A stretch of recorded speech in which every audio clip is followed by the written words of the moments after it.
学歴そんなのないよ。これは私が勝ってるって言わないで、トータルで負けてることに気づいて戦わないで極めて。マックで群がるスイカールビッグマック食べながらここにいない誰かを生贄にピックアップ。可愛いここの女は一人で TikTok ぐちぐち批判のうるさい女はキックアス。無理無理付き合いきれないキープアップ。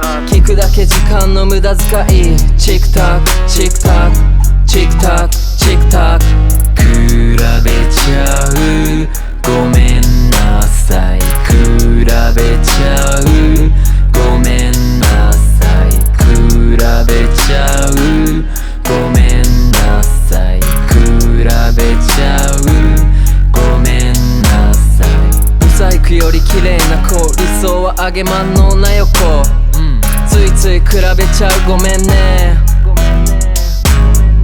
結婚焦ってんの重症。結婚取り込んどっちもおめでとう。コンプレックス解消放棄二重大歓迎。そっちの方がいいじゃん。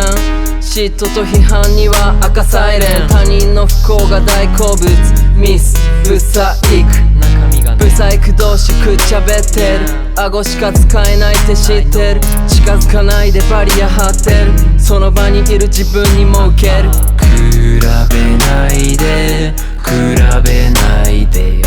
比べないで比べないでよ。比べないで比べないでよ。比べないで比べないでよ。会ったばっかなのに聞いてもないのに機関銃のように自分のことばっか喋んな。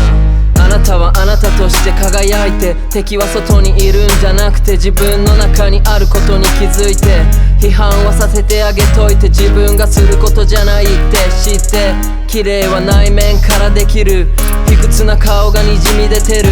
比べてるからそうなってる。比べたらキリがないよ。見直した方がいい態度。あいつとあいつはないよって言ってる自分が一番ないよ。批判と愚痴と比べるのやめたら肌がピチピチになるかもよ。やっぱりついつい批判してる。そんな私を許して。やっぱりたまには愚痴ってる。そんな私を許して。やっぱりたまには比べてる。そんな私を許